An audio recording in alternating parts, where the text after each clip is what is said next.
What is going on, YouTube? This is Doubleheader with Amir and Keenan Costain. And before we dive into today's subjects, let's go over the checklist. Let's see. Fans, check. Home team, check. Or celebration package, check. Lots of guests, definitely. Party crashers. It says she's supposed to be a home finale, but I don't think we want to have the party crash. Well, that's unfortunately going to be the case as we dive into this episode.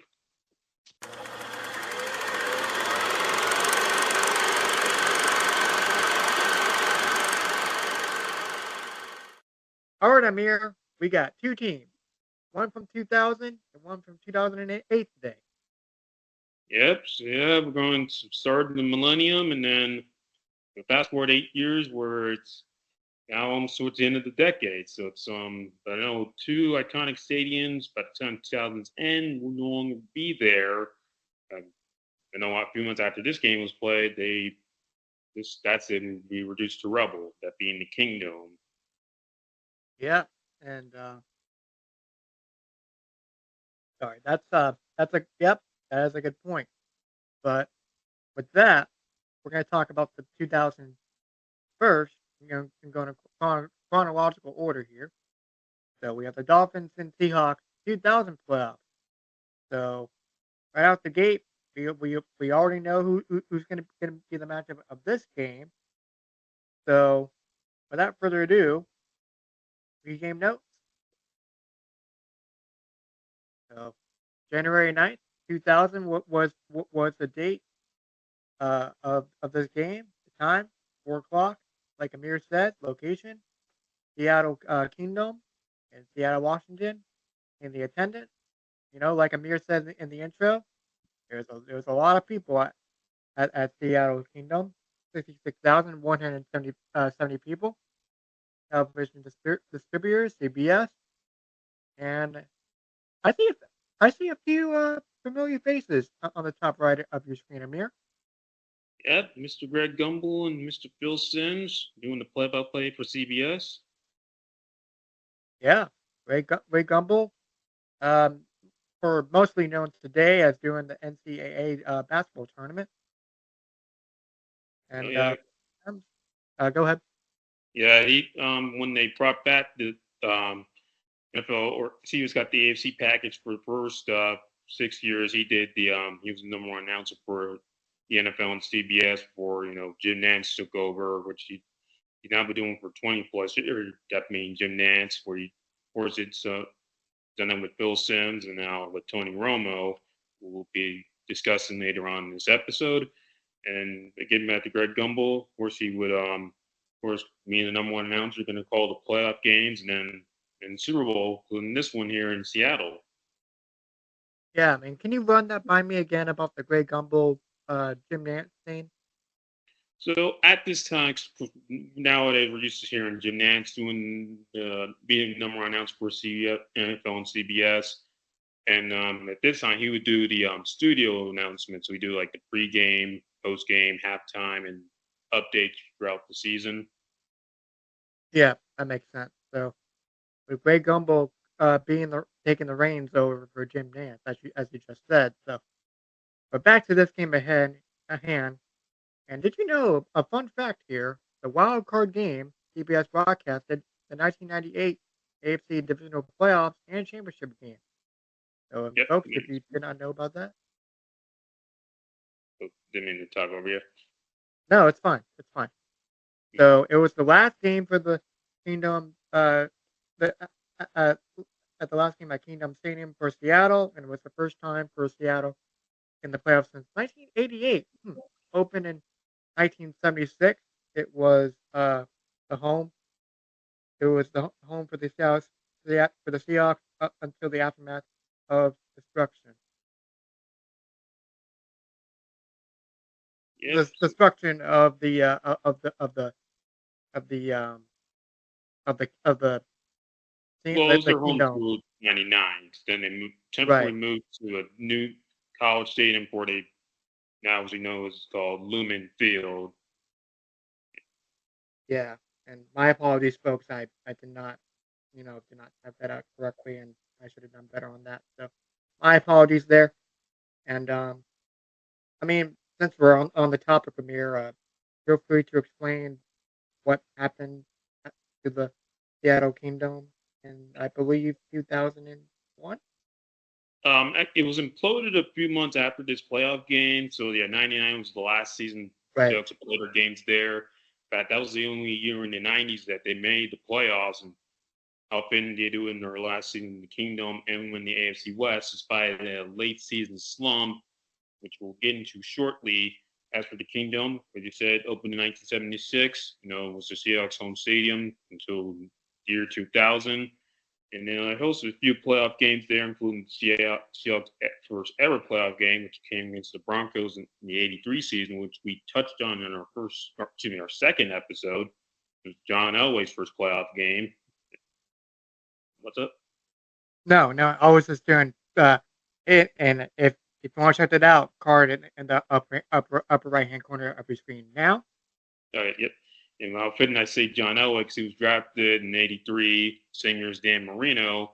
And Dan Marino, by that point, Elway had just retired with 2 Super Bowl rings. As for Mr. Marino, excuse me, he's still looking for that Super Bowl ring because he went through a second year and hadn't been back since. And he's coming up a less than stellar '99 season, Mr. Yeah, Marino. right. And as for this last bullet point, I have at the bottom of your screen for Miami, it was the last chance for quarterback Dan Marino. It was a make or break situation for the old veteran. So he's looking for something to to lean on for sure in this game coming up here. So Amir, I believe that's all the pregame notes. So any predictions for this game at hand? Well, I know for the Dolphins, they're looking to spoil the festivities in Seattle because they're looking to get to the Super Bowls, winning for Dan and Jimmy Johnson as well, because that's what he was brought in to do, get them to the Super Bowl like he did for the Cowboys or in the '90s.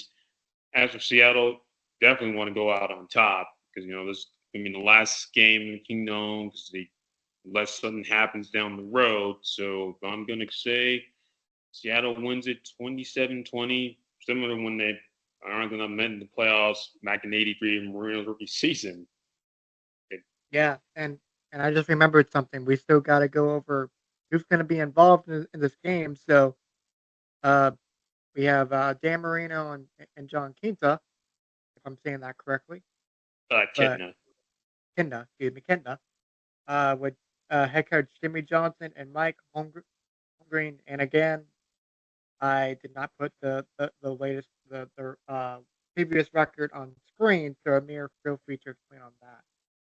Yeah, they both finished 9-7. They were 8-2 going into Thanksgiving week.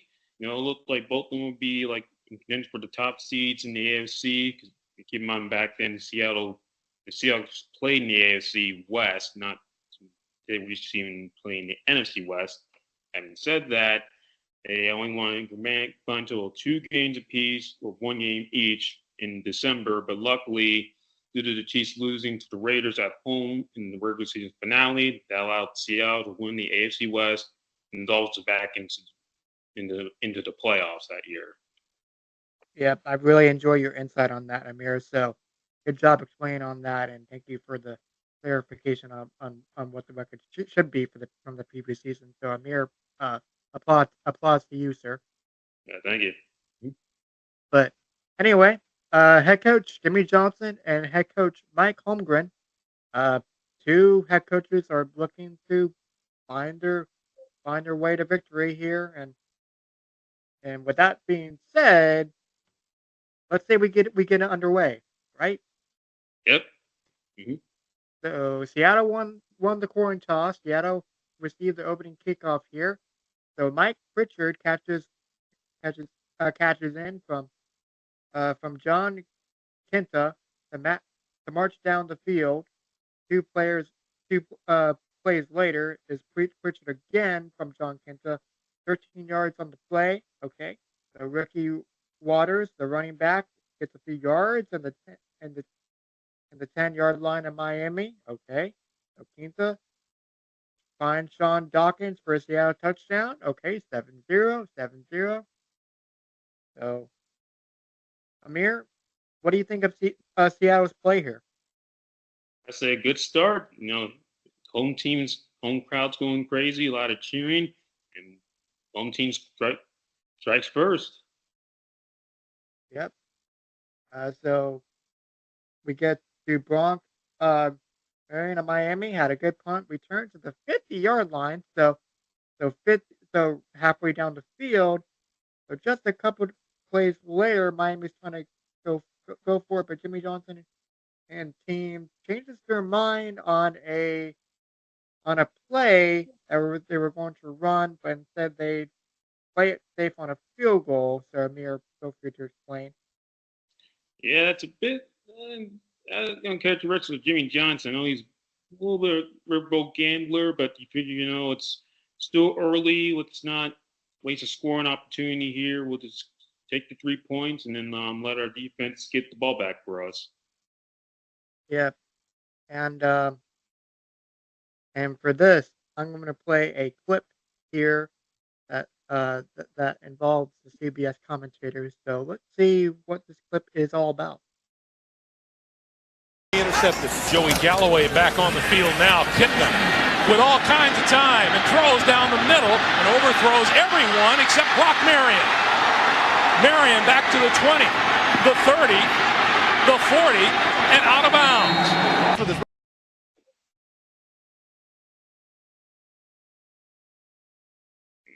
So Amir, feel free to explain, that audio clip. Well, Kitna tried to saw a receiver, but unfortunately put too much arrow on it. And Brock Marion, who was a Pro Bowler, took advantage of it and also played for the Cowboys shortly after Jimmy left. That was during the Switzer era, so he knows things about winning championships as he was part of that Cowboys '95 Super Bowl team. Interesting. And so that's interesting to note there. But so after a face mask by Miami and a great guys had their back in business here, kicking a kicking a field goal to make it 10-3 at the half for Seattle. So with that, what are your halftime predictions or predictions for the second half? Well, I do know your Dolphins, unfortunately, they didn't capitalize on the interception, so they're definitely realizing, we got only one half to go, and there's no tomorrow or next week, so we get the ball, we gotta get this in the end zone. With Seattle, you're saying yourself, okay, we dodged the ball with the interception, but we gotta keep scoring. We gotta score with some points because this is our most likely gonna be the last game of the Kingdom. We don't want to go out with a loss. Yep, and as you can see, when it comes to Miami, Dan Marino does not look too pleased on the bottom right of your screen there. So No, he doesn't. with And I that, also see Brock and Damon Humer, the two brothers. yeah, and that was for near the beginning of this slide, so that's why I put it there. So shout out to those two. Hmm.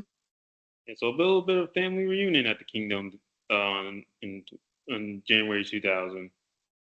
Oh yeah, for sure. But yeah, that's a nice little picture there. But that's not the hero we're talking about. We're here to see if Dan Marino can put something together with Miami. Definitely, I know he's been known to have some late fourth quarter drives, and then also he Oh doesn't want yeah. to go out and be his last game either. Oh yeah, and we'll get to that here shortly, folks. Don't get you worried. Our listeners on Spotify, if you're listening to us on Spotify, make sure you grab your popcorn, grab your soda, and if you're watching on YouTube as well, make sure you do the same thing because this is a good one. I can already tell. So second half rolls are on. Dolphins being down 7. Okay, they start with the ball, and they were able to drive down the field to make a touchdown at 10 all. Okay, so right after the return by the kickoff, Troy Rogers of Seattle takes it back. He could go all the way 85 yards, and this is the call from the CBS network. So here we go. Rodgers and Kerry Joseph, and this will be Charlie Rodgers. Lost the handle. Picked it up. 20, 25, 30, and here he goes. Olindo Mare to beat. Charlie Rodgers with the touchdown.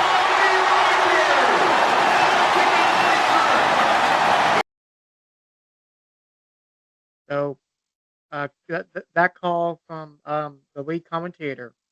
Any thoughts?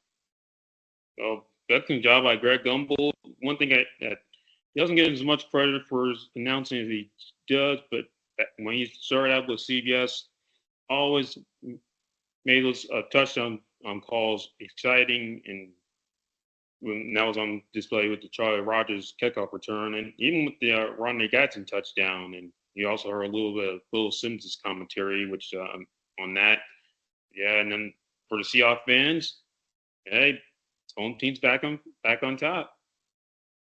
Yeah. So with that, Miami looking forward to respond here. So looking to respond here. So many errors in this presentation today, but my mistake, folks. So let's continue. Dan Marino throws it deep downfield, incomplete. Next play, Dan Marino throws to Martin again, incomplete.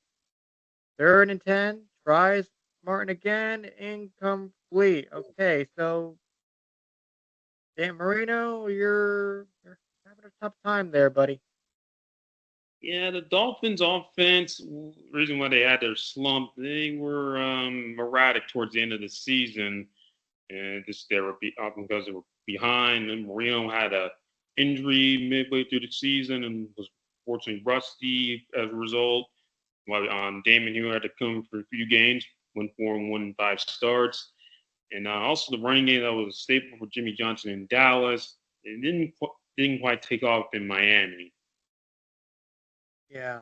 So with that, maybe they should try something different. Like maybe try running the ball. And indeed, according to my notes here, it does. Audrey Denson from Notre Dame runs it a few times. With that, right, they try a 60-yard field goal, 17-13. Miami calling back into this game here. And I'm going to go ahead and play another clip where there was a touchdown call by the lead commentator of CBS. I can't remember his name off the top of my head, but Ray Gumbel. Yeah, Ray Gumbel. Ray Gumbel calls a touchdown here, so let's check it out. Marino looks to throw it. Touchdown. Penalty marker flies. The open receiver sometimes, but he drops down to the side and has to throw through 2 defenders who are raising their arms and still gets it into Rondé Gadsden.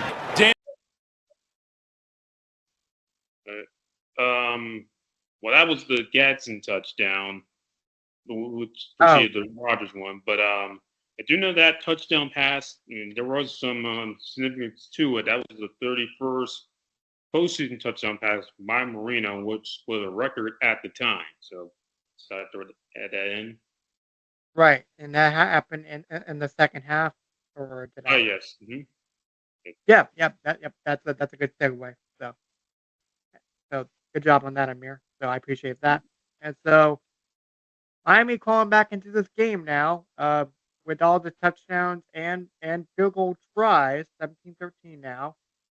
So fourth quarter now, Seattle tries to make something happen, but Kenta or Kidney. Kidna? Yep. Yeah, Kidna get that. And there's a lot more where that came from. Yeah, Trace Armstrong finished the game with 3 sacks, got that one. And Seattle offense been outside of their second drive of the game, mostly quiet. Mm-hmm. Very quiet indeed. So Dolphins back at the own 8-yard line. Dan Marino, 3rd and 17, throws it deep to Tony Martin. Big first down. Okay, for 23 yards. And keep that play in mind, folks, for sure. So, and hold up, there's a legal motion on Richmond Webb here. Ooh, that's not good if you're Seattle. I don't think. Well, it's good. Well, not good for Miami, but I know Seattle's Right. known for the 12th man and play a factor there. So I know a lot of offensive and a lot of legal motion procedure penalties whenever he played the Seahawks on the road. Yeah, that's an interesting point of view there. So, with that, Marino hits another receiver downfield. Okay, free play for Miami because it's offside. And for the Seahawks there. Oh boy! So here they come again, or here they go again. Mm-hmm. 2 plays later, running it in is J.J. Johnson, touchdown Miami. And with that, I believe there's an audio clip here of the J.J. Johnson touchdown. So let's see. Here we go. 2nd and goal. The pitch to Johnson. Cuts it back. Touchdown.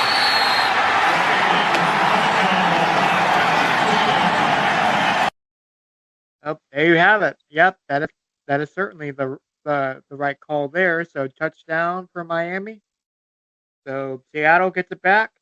Kidna drops back, immediately sacked by number 93, Trace Armstrong. 3rd and 24 again. Trace Armstrong again. 4th down and long. And the last chance, but intercepted by Terrell Buckley. And that will do it. And here is the call for CBS today for CBS. Kitna with time, throws, near side, picked off. Terrell Buckley. And John Kitna, not a bad decision, not even a bad throw. You got to take chances in these situations. But Terrell Buckley comes up to the play, and look at Dan Marino. He has won a lot of football games in his career. A sweet moment for him. Not so sweet for Seahawks fans, though. Absolutely not. If you're Seattle, and a sweet victory indeed by Mr. Phil Simms on that call. And with that, it's just bittersweet for sure if you're Seattle. Yeah, and for Dan Marino, hey, a little sweet revenge for you, because Seattle knocked you out in the playoffs in your first ever playoff game in 1983, and now you return the favor in the last ever game of the Kingdom. And then, speaking of which, Mr. Terrell Buckley, he used to play for Mike Holmgren in Green Bay when he was drafted by the Packers in 1992. And then, speaking of Mike Holmgren, this was his first season with the Seahawks after coaching the Packers from 92 to 98. Interesting fact, indeed, in case you guys are curious on that. So, what's left? Post game? Yeah. Or team stats and post game. Yeah, team stats are first. So, Dolphins, Dan Marino, 17 for 30, 196, 1 touchdown, 0 interceptions on the day, sacked 1, 87.6 rating. And like we said earlier in the show, Amir said it. He's known for his fourth quarter comeback. 37th career fourth quarter comeback in this game. So. Yep. And that was I think that was second only to John Elway at the time. But yeah, he had a lot. No, Reno had some postseason misfortunes, but every now and then he would come through for the Dolphins. Mm-hmm. Indeed. So, J.J. Johnson, running back, 27 rushing attempts, 86 yards, 1 touchdown on the day, the longest of the day of 18. Audrey Denson, 7 rushing attempts, 19 yards, 0 touchdowns, 17 the longest of the day. O.G. McDuffie targeted 6 times, receptions of 5, 82 yards, 0 touchdowns, and the longest of 27 yards. And Cordell Gadsden. Aronde Gadsden. Aronde Gadsden. Excuse me, I butchered that so hard.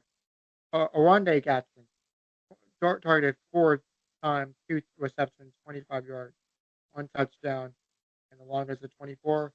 And Brock Marion, defensive end, 1 interception on the day, and 0 touchdowns. with that to boot. So Amir, your thoughts on Miami's side? Yeah, it wasn't pretty. I will say early on, struggling. Again, they were hit unfortunately a offensive slump in December, but when chips are on the line, season on the line, they put it together. What will advance to the next round. Yep. And as if you're Seattle, you're shaking your head, saying, "What if this? What if that?" So John Kenta on the day, 14 for 30. It's 162, one touchdown, two interceptions, and sacked 6 times. And when the fourth quarter came along, there was a lot of notes of John Kenta being sacked. Yeah, I will say Trace Armstrong stepped up. In playoffs, that's legends are made in postseason. Trace Armstrong made his impact in that game with trifecta. Yep, the trifecta, 3 sacks, the hat trick, as they say. So Ricky Waters, 19 rushing attempts, 40 yards, 0 touchdowns. Longest of the day is 8 yards. John Dawkins, targeted 8 times, 3 receptions for 35, 1 touchdown, 17 of the longest of the day. And Mike Pritchard, targeted 4 times, 3 receptions, 34 yards, 0 touchdowns, 17 was the longest of the day. So if you're Seattle, Amir, what do you think? What happened? Well, yeah, going through the stats, they only had 171 net yards of total offense, and I will give credit to the Dolphins defense for locking them down because they had a very good defense that year with Jason Taylor, to mention Trace Armstrong, Brock Marion, Sam Madison, Zach Thomas, just to name a few. And if you're Seattle, if you think about it, you were ahead for most of the game, and yet you couldn't run the ball, and it's only 40 yards rushing for Ricky Waters on 19 attempts. It's just, and that's puzzling. That was even throughout Mike Cronin's time in Green Bay, that was a bit of a problem. It was able to correct that towards the end with Dorsey Levens and Edgar Bennett. And of course, Ricky Waters was coming out of a 1,000-yard season, 99. Yet just couldn't get the running game going here. Not to say Miami was better, but yet we would have thought J.J. Johnson would be the leading rusher for the game, not Ricky Waters at game's end. Yeah, and I don't know exactly how long Seattle was ahead uh, during this game, but Amir, do you happen to know that? Or They had the lead for basically all up to Miami's last possession late in the third quarter. Because remember, they scored first, had the lead at halftime. Then Charlie Rogers turned the touchdown following Gadsden's touchdown, and I don't know. And after that, just the Dolphins just couldn't produce. And one more thing about Charlie Rogers, he's the answer to the trivia question: who was the last Seahawk to score in any fashion at the Kingdom? Well, that was him. He's the answer to that question. yep. And again, this is the last game played in that stadium before it got demolished a few months later, which is unfortunate because it looked like a pretty decent stadium, but as time went on, things had to be done. Yeah, and around this time, a lot of teams were moving or on the verge of leaving their stadiums. I know the Steelers are going the following season to play in their last season in through Yerba Stadium. The Patriots a year later would move to Gillette Stadium. Move the Foxborough Stadium to Gillette Stadium. And when we mentioned in the 9/11 episode, Denver Broncos would play in their last season at Mile High before moving to what is now called Empower Field at Mile High. Again, turn of the century, a lot of changes. A lot of these stadiums were built in like the 60s and 70s, and if you look at them from like a 2024 lens, you can see how outdated everything looks compared to the stadiums now. Absolutely, and I'll put that in the link. I'll put that in the link in the description box down below, in the title of the upper right-hand corner of your screen now of the 9/11 episode. So, boom. So with the team stats done, Amir, so let's say we go over some opinions and interviews from this game here. Let's do it. So here's what Jimmy Johnson had to say about the outcome of the game and what took place during the game. So here's the first audio clip. I told the players we're going to win the game. I said, don't worry about winning the game. I said, we're going to win the game.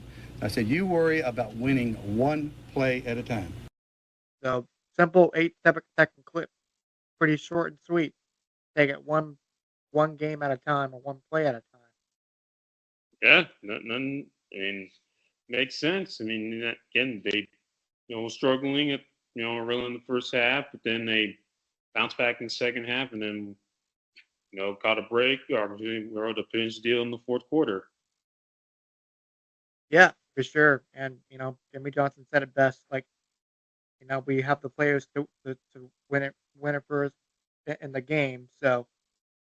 And he knows that, and the team knows that, and that's how they were able to get it done, right? Exactly. Yep, exactly. So Joe, on the other side of the coin, Seahawks Joe Quinta gives his thoughts on the tough loss of the playoff game and giving a loss of a tough situation. Everything in life is a learning experience, and this is something that we can learn from, that I can learn from, we can build on. I think we understand now what it takes to get into the playoffs. So, thoughts? Yeah, and this is also a tough game for John Kitten. It's just the loss and statistics, but he's also from the Seattle area, so he's seen the Seahawks in their 80s glory, and of course was part of the team were in their 90s mishaps and stuff. And again, first time all decade in 11 years that they made the playoffs.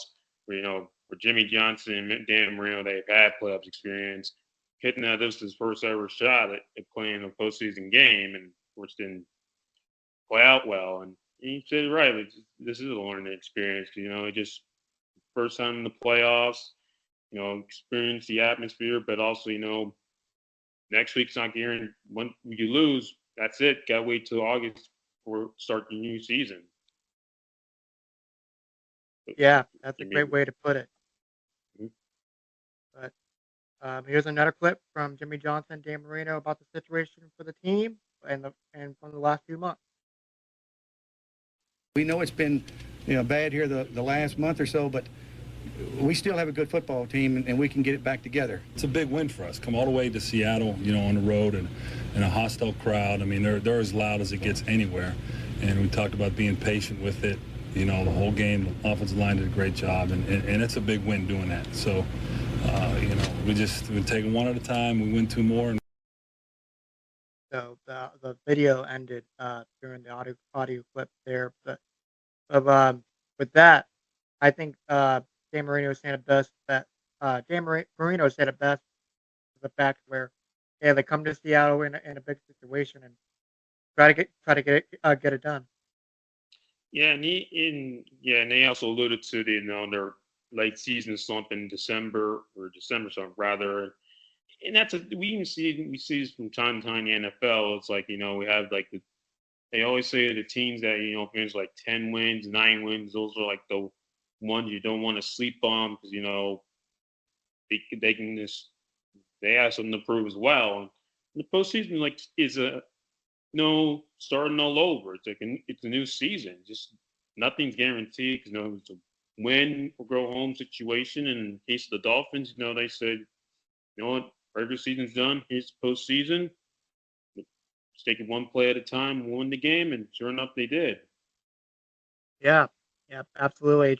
It's just like a mini reset button, for the teams that make it, and they try to go for a Lombardi Trophy at the end of the day. And excuse me, for some players they want it more than others, and to get it like that is unreal. But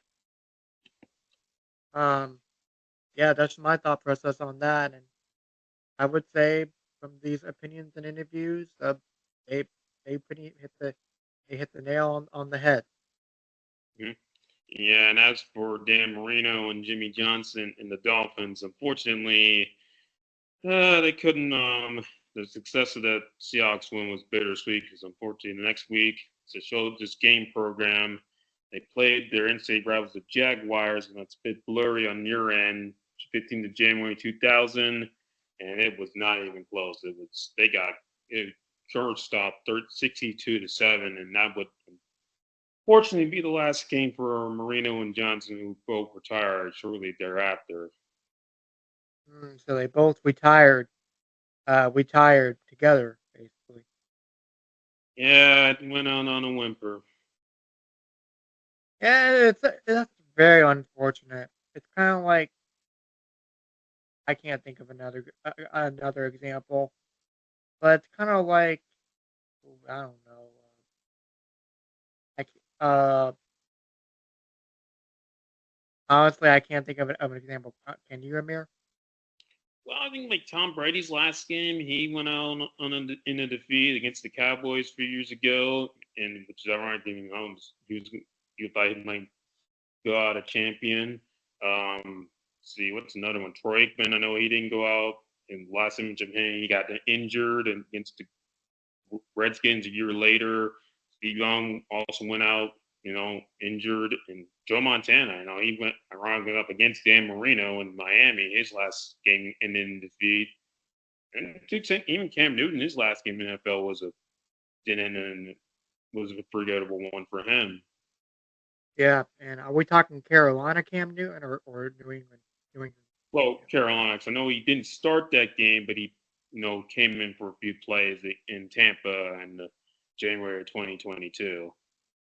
Right. Yeah, but another example I can think of that's not football related is definitely a NASCAR thing with Jeff Gordon. Going for that fifth championship on November 22nd, 2015. I mean, just a couple of spots short from winning the championship because his other championship four contenders were ahead of him, and in order for him to win that race, he had to beat the other two cars that were competing for that championship. And it was it's bittersweet for me as a Jeff Gordon fan coming that close, and and so what could have been, what could have this could have happened, that could have happened. And, same for these other guys in the NFL, like you alluded to, Amir. What could have been, right? Yeah, and thing we can say with the Seahawks, this being their last game in the Kingdom, and then the exit in defeat, and unfortunately they would not return to the playoffs for 5 years, and they were making back in 2003, which by that point they were playing at Westfield, which we now know as Lumen Field. Yeah. So with that, I'm going to stop sharing my screen, and coming up next, we got another crazy home game that involves in the year 2008. What teams are going to be part of the conversation? Well, stick around, folks, on Doubleheader. You're listening to Doubleheader. Be sure to like and subscribe. All right, we are back with our second story of the doubleheader, home finale, and we're going to take a trip to a familiar place and familiar team. How about them Cowboys, as certain ESPN analysts would say? How about them Cowboys? And the Baltimore Ravens. All right, so here we are. It's 2008. New season in NFL. A lot of Super Bowl expectations. And one of those teams that are going to compete or expect to get the Super Bowl will be the Dallas Cowboys. And you familiar with their 07 team by any chance, Keenan? By any chance, I am. Let me think. Tony Romo, was Brian on that team? Brian was Bryant. No, That's not yet. Bryant. No, he would join 3 years later. Okay, so I'm thinking of a much older team. So to answer your question, no, I'm not. Well, you were right with Tony Romo. He was there on the team first year to start in 2007. What did he do? Well, leads into the playoffs. 13 wins, top seed in the NFC East champions. Of course, a lot of celebration in Dallas. Getting your popcorn ready. T.O. with a celebration, scored a record 15 touchdowns that season. And Cowboys sent like 13 players to the Pro Bowl. With that, Lombardi Trophy coming to Big D again, first time since '95. Well, on the looks of it, looking good, right? Well, you don't know what looks of it. Because unfortunately, the last image of the 07 season for the Cowboys was this. To the end zone, intercepted by the Giants. Intercepted by the Giants to the end zone. Hard down, put those hands up. I knew it was money. R.W. reporter. Yep, as Antonio Pierce said on an episode of New York Giants Chronicles, also audio courtesy of Bob Papa WFAN WFAN radio. Cowboys season came to an end against the New York Giants, the divisional round, which was unfortunately their fifth straight playoff defeat since the '96 season, and unfortunately the disappointment because they were expected to get the championship game, but New York Giants, whom the Cowboys swept that year in regular season, upset them in front of the home fans. So that being said, going to the '08 season, stuff you've heard this before. Super Bowl or bust for Dallas, Keenan. Plenty of times I've heard that. Plenty. Well, oh yeah, and 2008 was no different. They were plus 600. They were plus 600 to reach the Super Bowl, and according to fanbase.com, well, they were some people have them getting to Tampa to start seeing the Super Bowl, albeit I don't think they got them bringing a trophy home to Dallas, Texas. No, and that's the Super Bowl predictions list, I see. Yep. Really, that's funny because us being Carolina fans, from the Carolina area as well, Panthers over Chargers for one of the people. Yeah, I was a little bit surprised by that one because that one surprised me, and they even had the Jaguars getting there with the Eagles taking on the Eagles. And I know Jacksonville made the playoffs in '07. And of course, the Panthers made there a few years prior. No, I'm not surprised to see the Colts with Peyton Manning and the Patriots with Tom Brady in that undefeated season, and also the Chargers who made the AFC Championship game in '07. Anyway, that's neither here or there. But yeah, as you can see, the Cowboys, they got you getting to Tampa. At least these guys do. But I do know when you get there, you expect to see confetti falling down in favor of the home team. That being said, 2008 got to a good start. When won their first three, hit a bit of a slump in October, but by 14th week, they are back in the hunt with this run by Star Choice.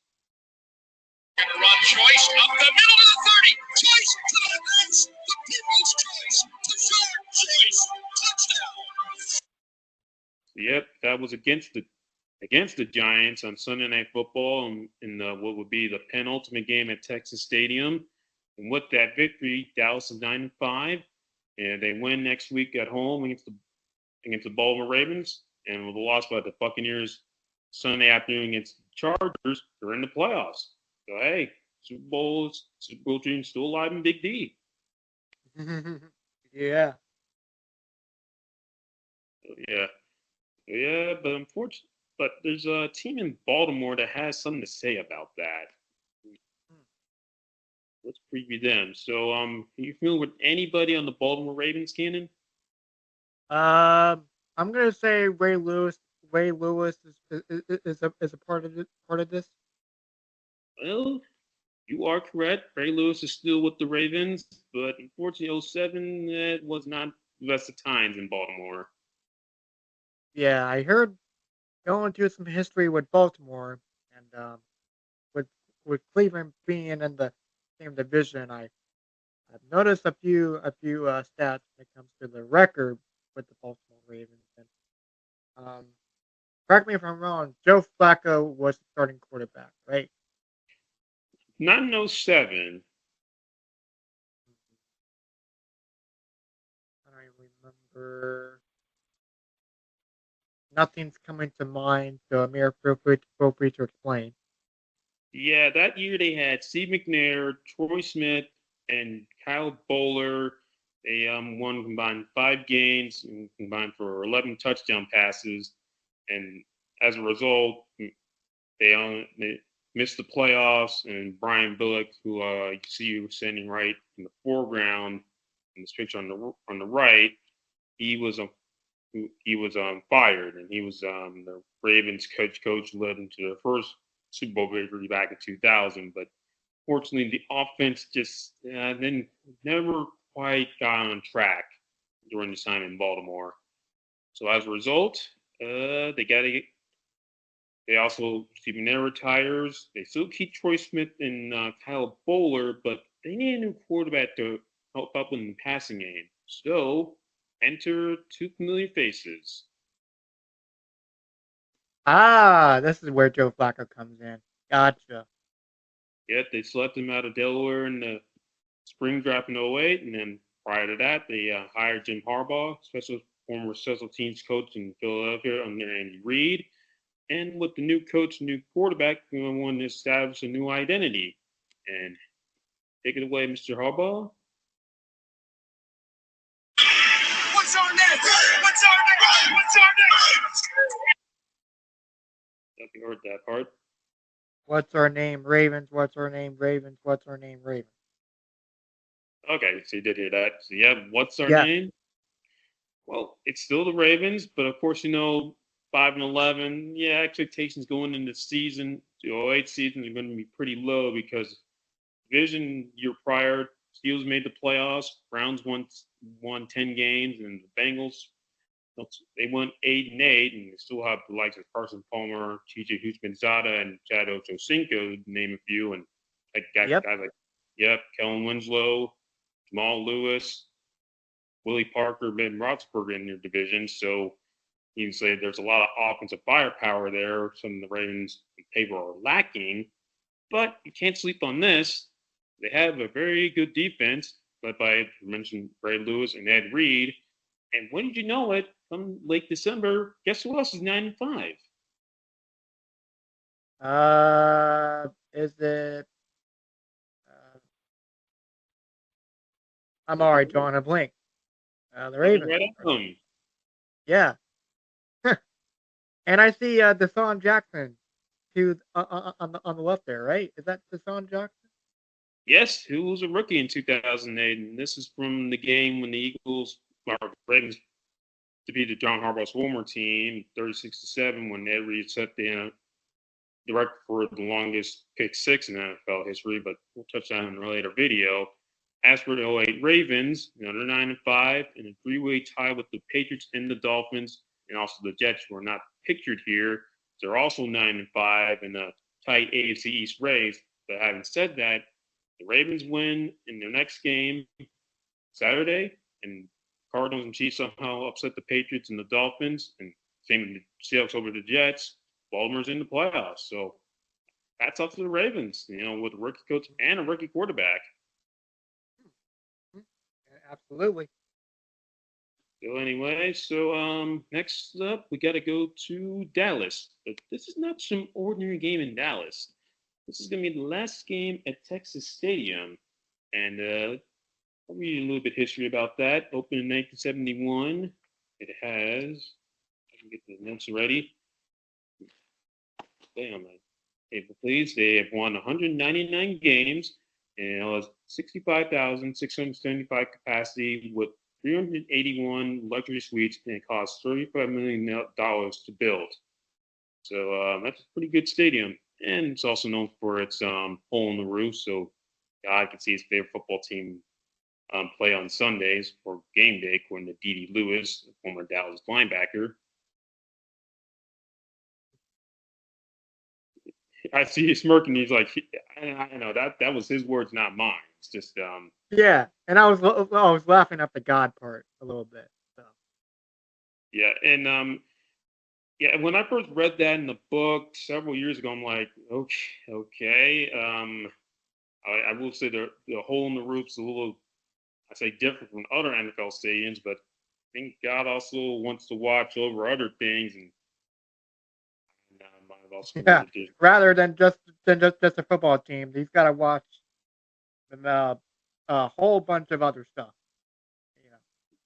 yes, especially in the U.S., but that's neither here or there.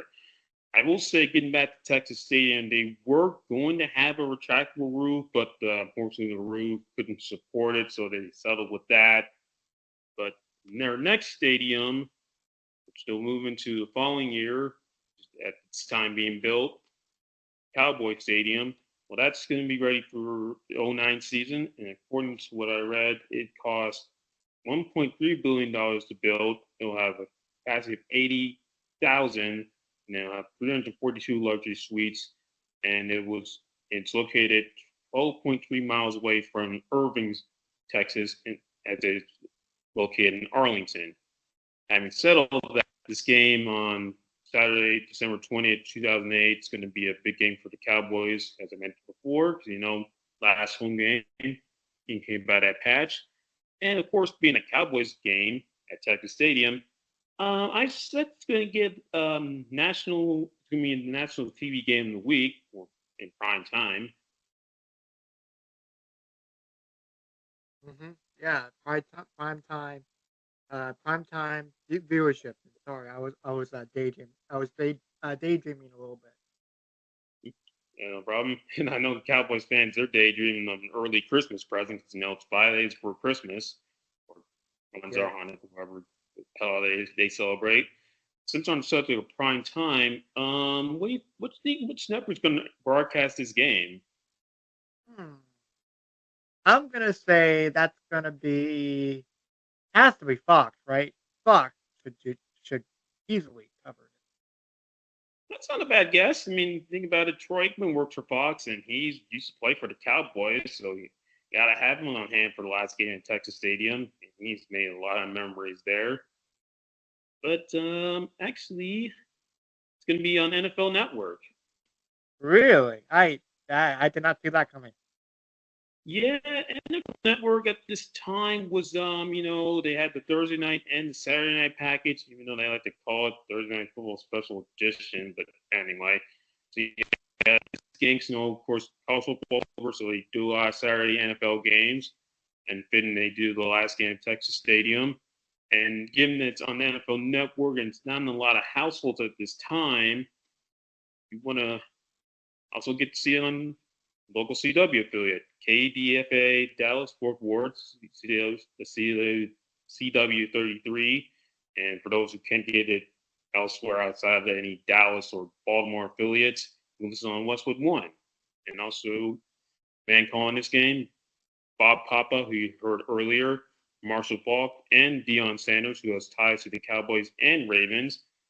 And speaking of Cowboys, they're going to bring back the alumni for the last game, so I'll read off a few names. You recognize Amir Keenan, Emmett Smith, Michael Irvin,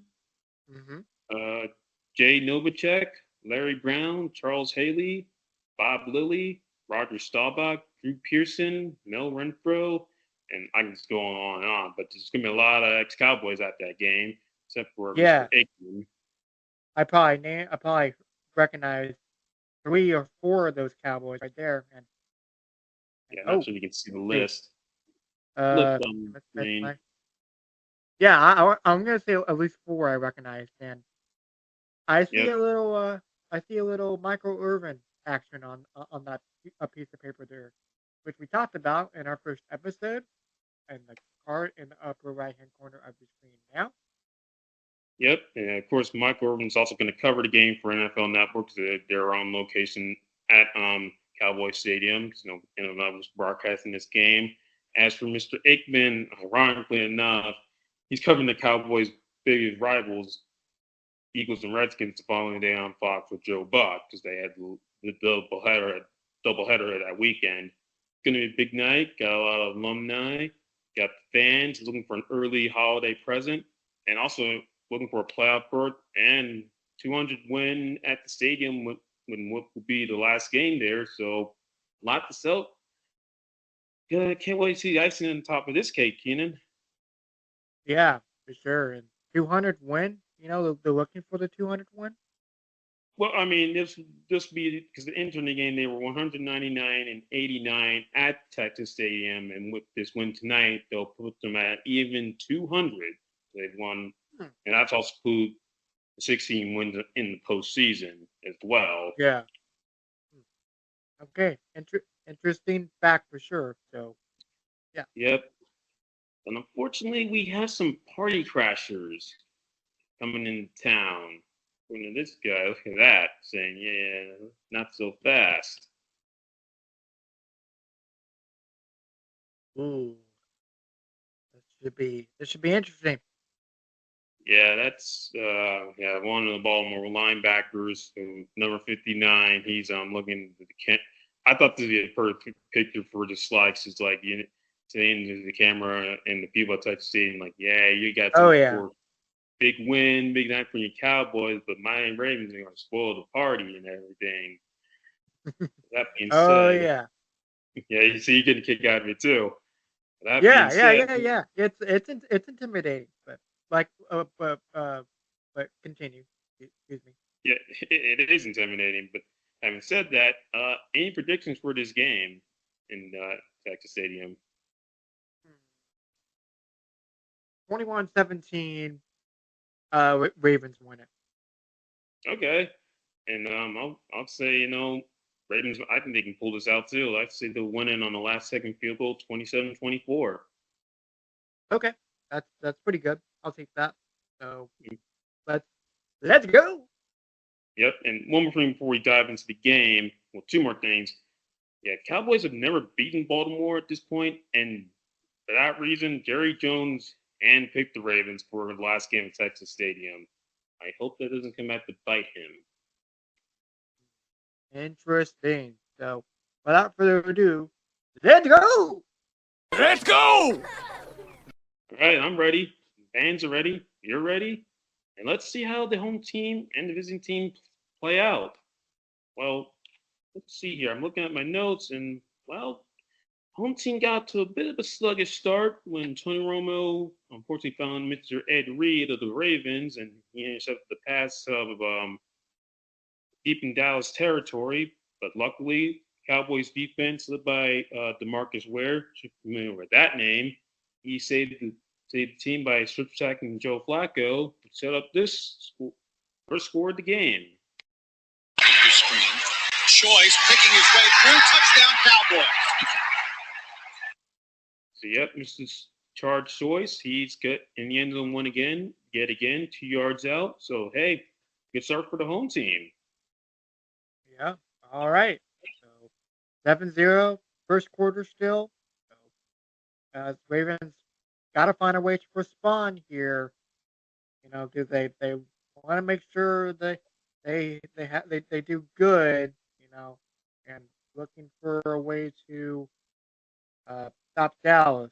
So I know it's simple wordplay, but easier said than done as well. So here, what's next? Well, the Ravens would respond by kicking 2 field goals. Versus Matt Silver, who's having a homecoming for him because he's so programs at the stadium. And as I say that, it was the program from the last game at Texas Stadium. It doesn't reflect well on my camera because it's silver and stuff, but you get the idea. Got this Texas Stadium 1971 2008 commemorative program. Anyway, getting back to the game, he kicks 2 field goals, pulled the Ravens within 1, and then right before halftime, the Cowboys are looking to extend their lead, but then familiar face re-enters the picture. Third, Romo under pressure, avoids the sack, looking for Owens again, and it's intercepted again by Ed Reed, his second of the ball game. Here's where Reed is dangerous in the open field. Reed to the 49. Yep. So Ed Reed, interception. Tony Romo. That was a bad pass. Yeah, unfortunately, and not only a bad pass, but a good return by Ed Reed because he returns to the 49-yard line, and it's got under a minute to go in the first half, and so the Ravens need to score here, and that return would pay dividends because the Ravens would cash in, kick a field goal, and so restore the night. You give them a 9-7 halftime lead. So going into halftime, your Ravens, you got to be saying to yourself, so far so good, though not pretty. Yep, so far so good, but not pretty. But something's got to turn around for either team. And yeah, funny, and glad you brought that up because you're the Cowboys. Especially this is your last game. You're trailing at halftime, and not only that, the playoff spot's on the line here, and your offense outside of that 2-yard run by Star Choice, and hasn't shown much of anything. Definitely. So let's just see what the teams can do coming out of the break. The last chance for Dallas. Just to make something happen. So Yeah, and even the Ravens offense, hasn't done much either. I mean, they produced 3 field goals, and they know that we want to win this game. We got to put this ball in the end zone. I want you to keep note of that as well. Having said that, it was, not a lot of scoring early on in the third quarter. Not per usual. It's a little bit sluggish. Teams trying to regain their footing. But then late in the third quarter, with the Ravens still up by 2 and just another field goal, they had other ideas. 2nd and 10. Flacco zips one to the end zone. He's got a man open for the touchdown. That's Derek Mason. All right, so yeah. Derek Mason. Touchdown, Baltimore. Yeah, so which I don't know why I forgot to put that IOQ in, but prior to that 3 plays rider, Ravens were just to kick another field goal, but then Sam Cook, the punter, took the snap and took it for a first down instead. Ravens did a fake field goal with Sam Cook taking the snap and running for a first down, therefore extending the drive. My brain doesn't want me to get the words out. And the reason for that, actually, they talked about it during the broadcast, that the Cowboys nearly blocked 3 of the field goals. And they, of course, John Harbaugh being this more special teams coordinator for the Eagles, he's got to find a way to counter that. And also, think way, he also knows got to get aggressive because this is playoff spots on the line for the Ravens as well. So he knows we got to put the ball in the end zone. And having said that, they capitalized with the Derek Mason touchdown from 7 yards out, and he did that, caught that touchdown, but with a banged up shoulder as well. The more re-aggravated earlier in the game. So let's see if he can recover nicely from the banged up shoulder he's got. So hopefully it's not too serious. Yeah, he stained it earlier, a few weeks prior. Wasn't a major issue, but then he took a big hit in the second quarter. I was able to, get one of those injections to numb the pain, and then Ford put the touchdown that extended the Ravens' lead. So Baltimore sideline feels good, but what about the Cowboys? Me, I don't know. So according to my notes, Cowboys have not done much, as I mentioned earlier. Only 117 yards of total offense in their 6 drives since their touchdown. And this touchdown we heard earlier moments ago by Derek Mason, that came near the end of the third quarter, and now the team's up by 9, and it's 1 quarter left to go. And fans at Texas A&M, I think they're getting restless. Yeah, very restless indeed. So, like you said, not even 190 yards plus offense, and just to have them struggle like that is like unreal to even think about. If you're a team like Dallas looking for a way to get points on the board and keep your fans happy as well. Yeah, and the offense to do it. I mean, of course, you have Romo, got Terrell Owens, who's had a kind of a letdown compared to 07. Jason Witten and Star Choice still making impacts, and Felix Jones, he's out with injury, and Marion Barber, he's been doing some injuries as well. But having said all that, 3 quarters are in the books. Let's see how the fourth quarter shapes out. And there's the image of the Derek Mason touchdown. So going off what I've learned from Pro Football Focus, teams traded field goals. So the Ravens are up by 9 midway through the fourth quarter. Dallas is driving, and 8 plays, 70 yards. They're at the Ravens 7-yard line when this happens.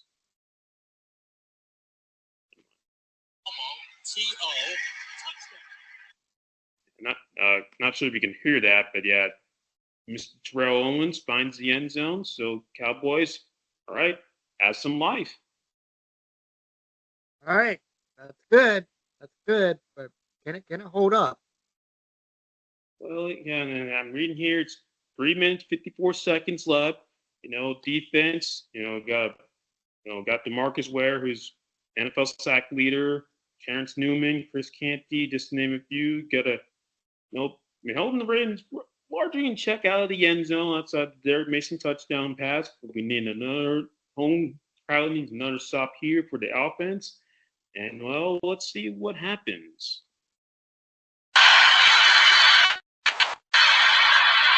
McGahee.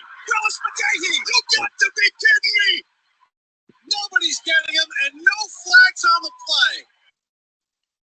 Yeah, I think Dion said it best. You've got to be kidding me for Cowboys fans. Yeah, I was literally about to say the same thing. You got to be kidding me. He is gone. He is gone and gone and gone going. Yep, so that was a 70-yard touchdown run by Willis McGahee, and that was just one play later. And before you can blink, it's like Ravens are back up by 9 again. Luckily, you're a Cowboys fan. That didn't take much time off the clock. Only 12 seconds have elapsed. So, no need to panic yet. So, of course, Cowboys offense gets the ball back. All right. 11 plays. Okay. Brought to the 71 yards at the 21-yard line. Need a touchdown here. Who's it going to go to?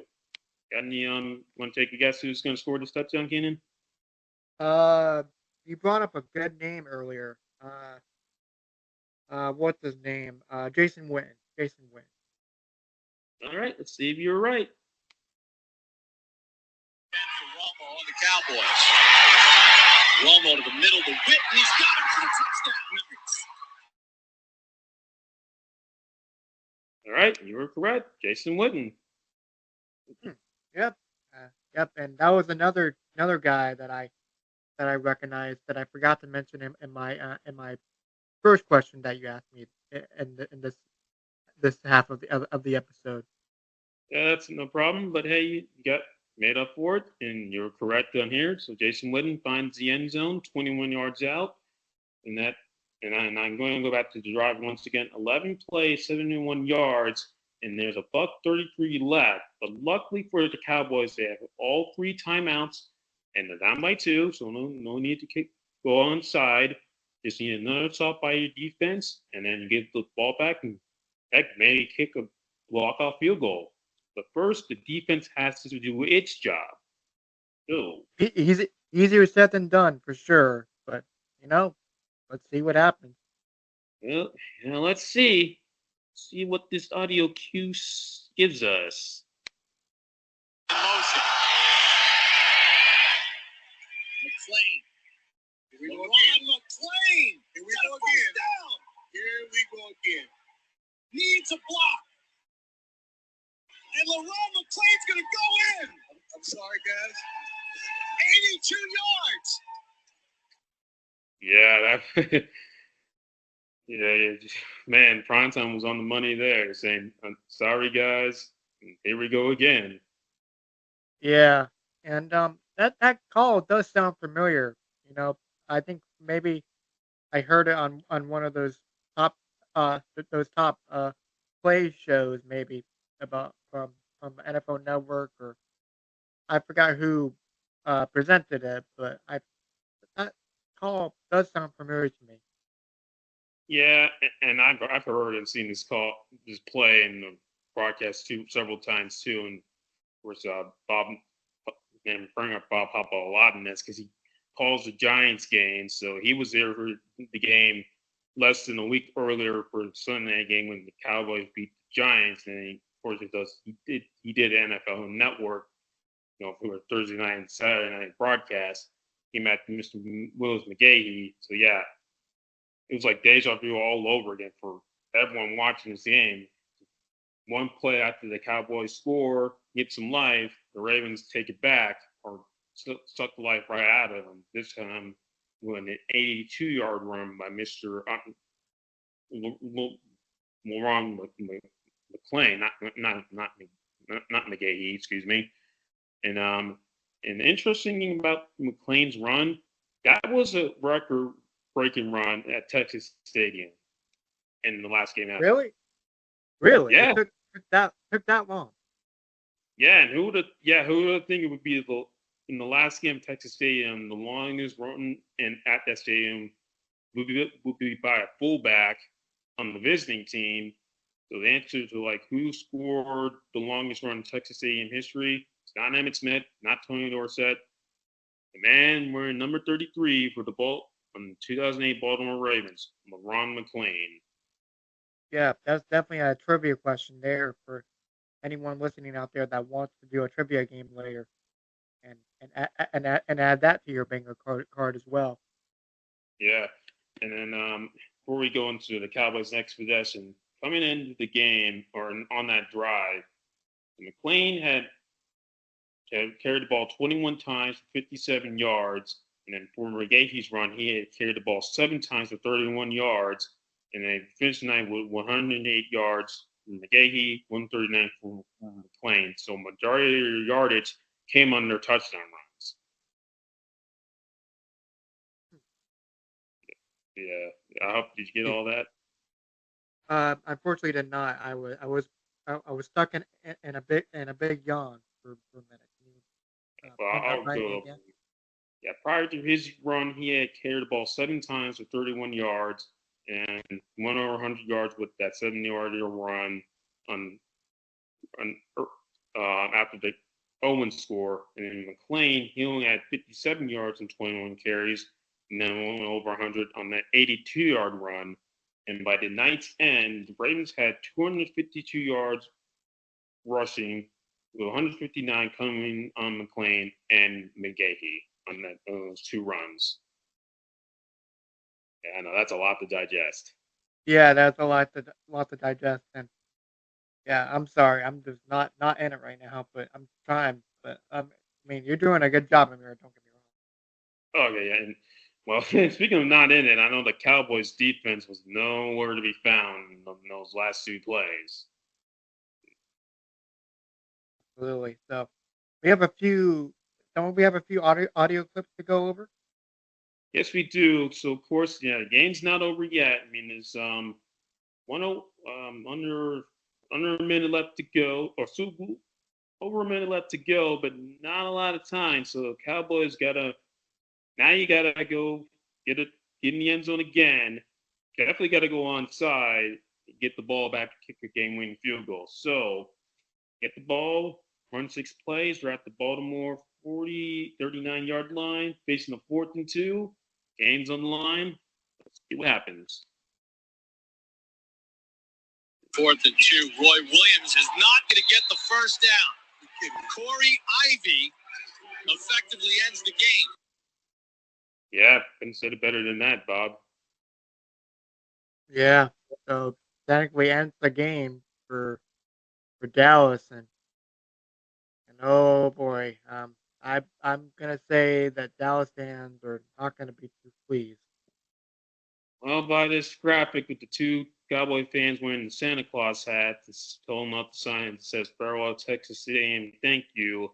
Yeah, they weren't happy, and what you didn't hear on that audio clip. So shortly thereafter, that 4th down tackle by Corey Ivy, it was raining boos at Texas Stadium. Mm-hmm. Yeah. Yep. Yeah.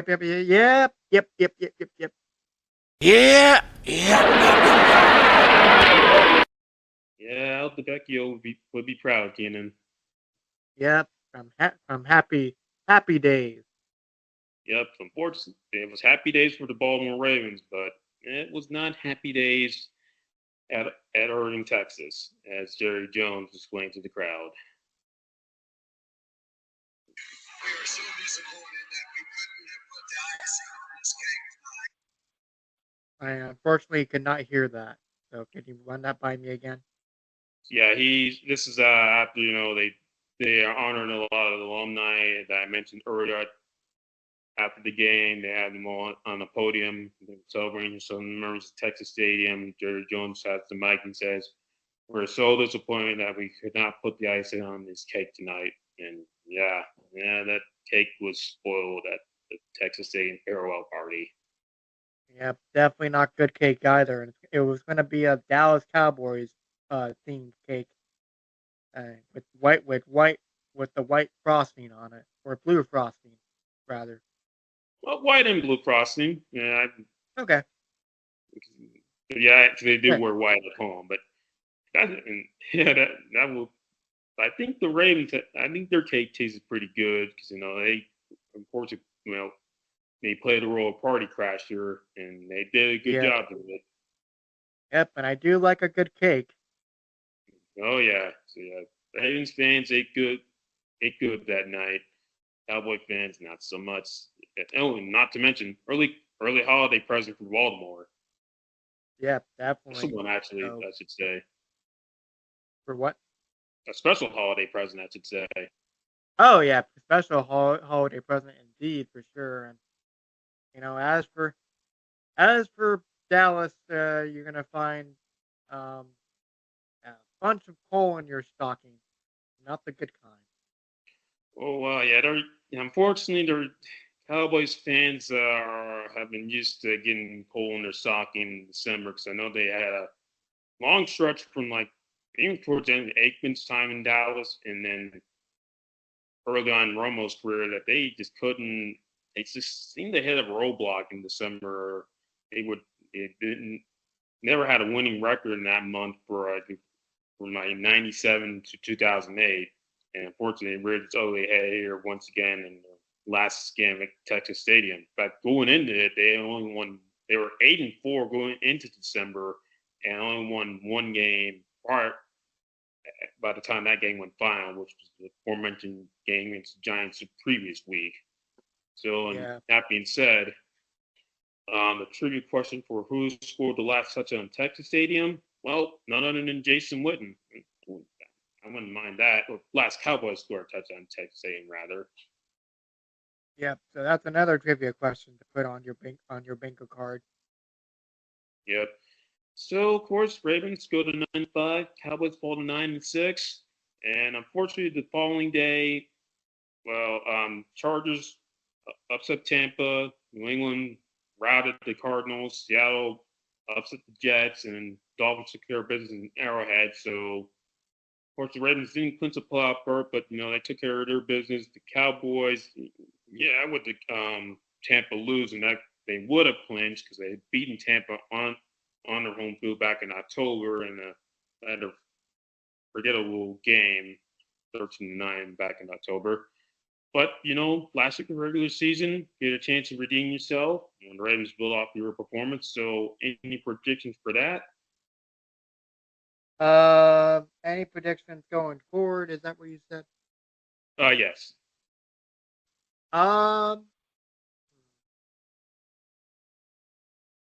Maybe Dallas can find a way to possibly like improve by this because they got a new stadium coming up soon. Probably some new players. Well, yeah, in the 08 season, well, we still have a shot at the playoffs too. Because I also should mention the Eagles lost to the Redskins on the following day as well, and they're 8-6-1, and you're 9. Dallas is 9-6, and yeah, by the weekend's end, it was like a four-way tie for the Eagles, Cowboys, Bucks, and Bears. The Bears played the Packers on Monday night, so either way, for the Cowboys, you still have control of your own destiny, unlike your rivals in Philadelphia.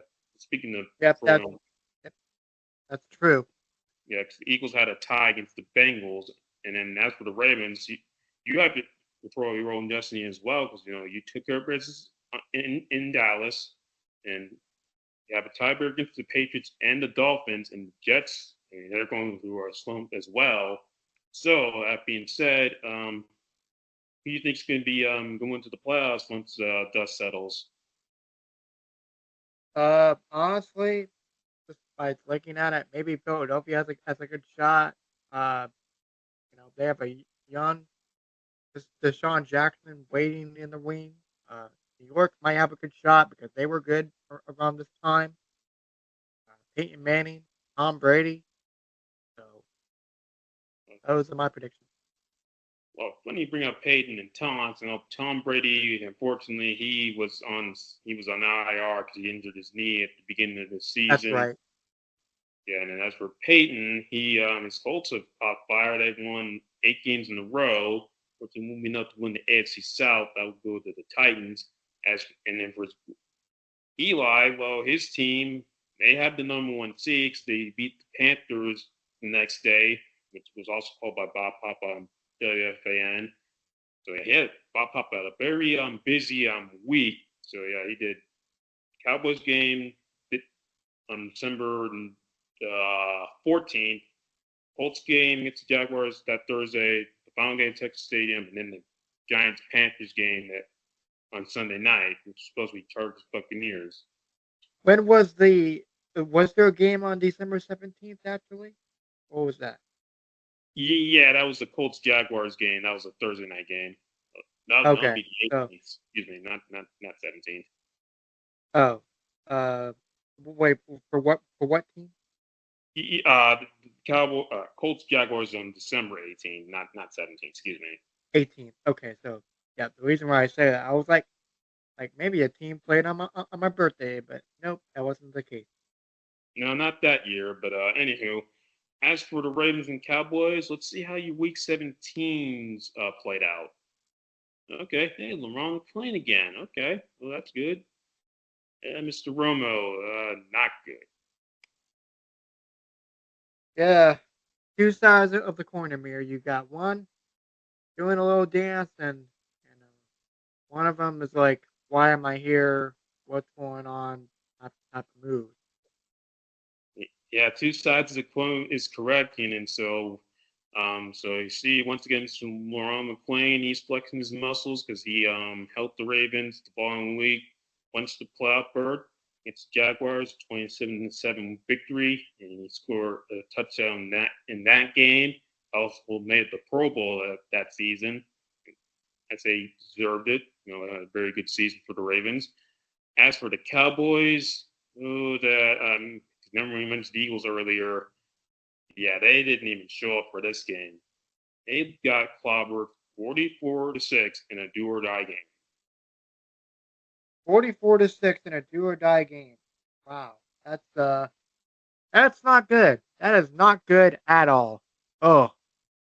No, and that's considering this is a Cowboys team that was expected to represent the NFC in the Super Bowl by many experts going into the season. They come off a 13-3 season in 2007, and they had 13 Pro Bowls on that roster.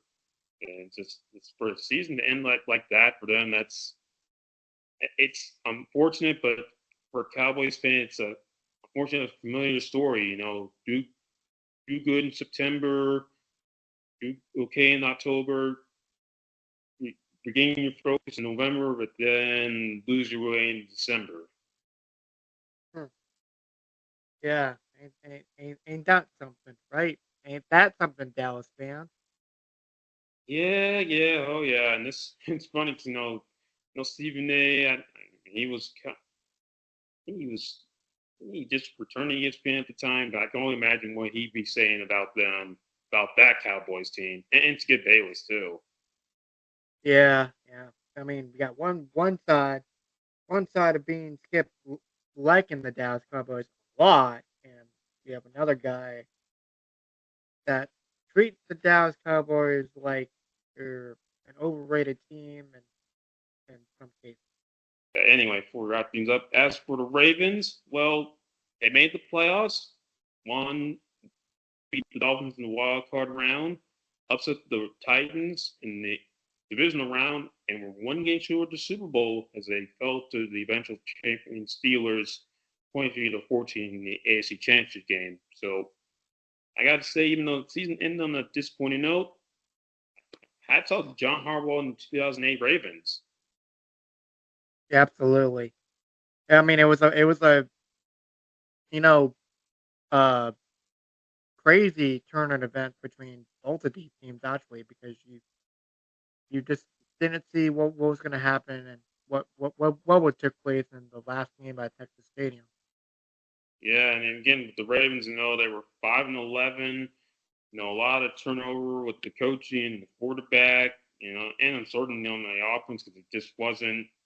Devin was an offense that would strike fear into you, and sure the defense did, and just going into the season in a tough division, and then by the end of the season, Baltimore's in the playoffs. The Browns and Bengals, they fell off. I mean, of course, Steelers won the Super Bowl that year, but it swept Baltimore. But Ravens did. I know they gave them plenty of competition despite 3 losses. Either way, again, as Jerome Harbaugh said, what's their name? Ravens. Not only that, you guys are a team that a lot of diversity and had a lot of resilience on. So hats off to them once again. Exactly, and I say this is kind of like a rebuilding year for Baltimore because a couple of years later they were able to find that Lombardi Trophy. Yes, they did. Yep, 4 years later in New Orleans. As for Dallas, it's still looking for their first Lombardi since '95. 95.